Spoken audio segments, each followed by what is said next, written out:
It's a man's world, right?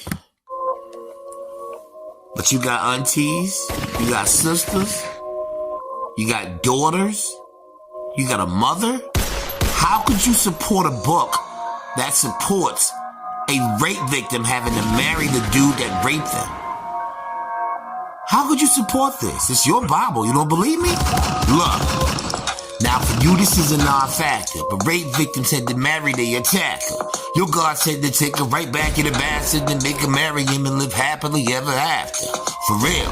Now for you, this is a non-factor, but rape victims had to marry their attacker. Your God said to take her right back in the bastard and make her marry him and live happily ever after. Now, let's talk about the Bible for a minute.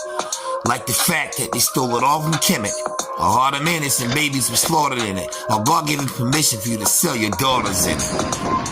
And by the time the story finished, you come to the conclusion, dude, that ain't no glory in it. The book is full of child sacrifices and slaughtered women. You gotta make excuses for the shit for 40 minutes. I'm only telling you the truth cause you needed it. Ain't no Jesus coming back. Don't believe this shit. If you believe it in Jesus, you in the media. I done did all of my studies. I've been completed it.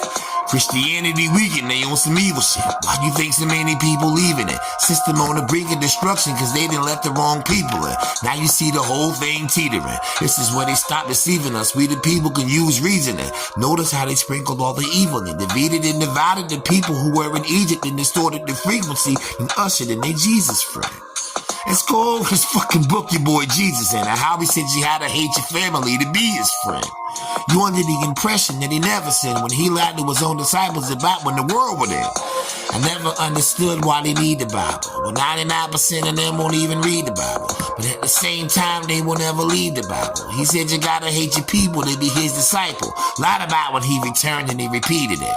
On top of that, he wanted slaves to be obedient. And having Jesus say that was the main ingredient for making slaves believe they had to live in obedience. Colonizers set the bar, but we exceeded it. Best thing I learned from religion, I never needed it. You standing here telling me I don't know who Jesus is. I'm standing here telling you you don't know what evil is. For real. Now for you, this is a non-factor. But rape victims had to marry their attacker. Your God said to take her right back in the bastard to make her marry him and live happily ever after. For real. Now for you, this is a non-factor. Rape victims had to marry their attacker. Your God said to take her right back in the bastard to make her marry him and live happily ever after. Deuteronomy chapter 22 verse 28. Don't get one of these new Bibles. Grab something old so you can see. That's your book, right?